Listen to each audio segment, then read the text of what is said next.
नवरात्र का त्योहार चल रहा है और ऐसे में मिलावटखोर एक्शन में नजर आ रहे हैं। उत्तराखंड के देहरादून और हरिद्वार में कुट्टू के आटे का कहर देखने को मिला है। उत्तराखंड के देहरादून में कुट्टू का आटा खाने के बाद करीब 100 लोग बीमार हो गए।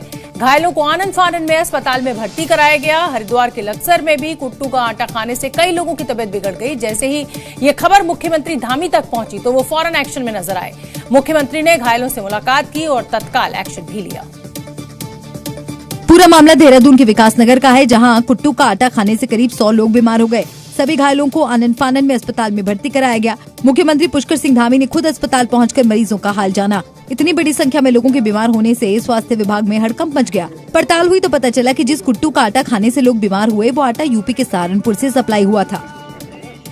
कुट्टू का आटा सहारनपुर से सप्लाई हुआ था और यहाँ पर जिस डीलर के यहाँ से ये सप्लाई हुई है वो दुकान सील कर दी गई है और उस दुकान से जितने भी जगह पर आगे जहाँ भी ये सप्लाई हुई है उन सभी दुकानों को सूचना कर दी गई है।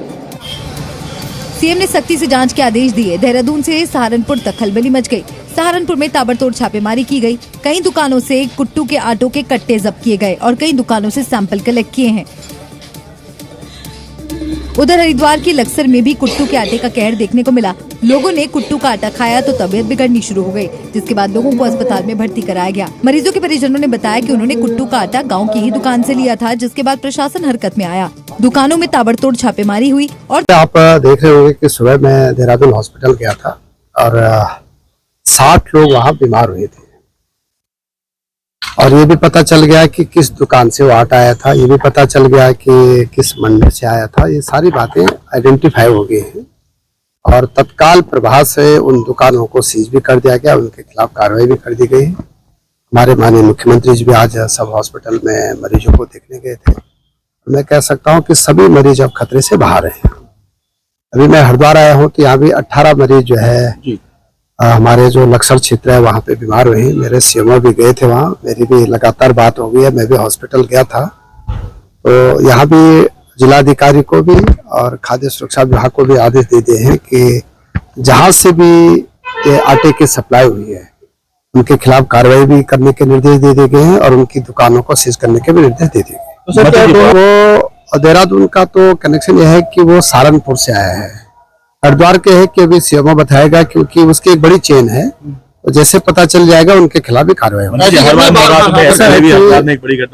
मैं ये कह रहा हूँ कि जो भी घटना होती है, क्योंकि पिछली बार भी आई थी हरिद्वार में, पिछली बार भी आपने देखा होगा कि तुरंत मैंने उस पर एक्शन किया था और इस बार भी चूंकि ये लोग जितना भी सप्लाई करते हैं या तो बैकडेटेड होता है या वो जो है खराब होता है। तो कुल मिला के हमने अब ये भी आदेश दे दिए हैं कि जितने भी दुकान है उनका भी निरीक्षण किया जाएगा और तत्काल प्रभाव से सरकार ने उनको सील करने के भी आदेश दिए, उनके खिलाफ कार्रवाई करने के भी आदेश। क्या माने खाद्य सुरक्षा विभाग की कमी है? देखिए कमी नहीं, ऐसा है कि दुकानें बहुत हैं और हमारे हर जिले में एक एक दो दो अधिकारी हैं। तो क्या होता है कि सैंपलिंग करने में भी कई बार लोग आनाकानी करते हैं। तो लेकिन यह है कि जैसे घटना का पता चलता है या जैसे कुछ दिक्कत होती है तो तुरंत हम लोग उन पे एक्शन भी करते हैं। लेकिन अब हमने ये भी कह दिया है कि हरिद्वार और देहरादून जिले में हर दुकान की सैंपलिंग की जाएगी। तो विभाग को संसाधन बढ़ाने की आवश्यकता है। देखिए निश्चित रूप से हमने अभी विभाग में 15 लोगों का और नियुक्त करने का भी कहा है, ताकि ज्यादा से ज्यादा हम पे कार्मिक होंगे तो काम ज्यादा जल्दी हो जाएगा।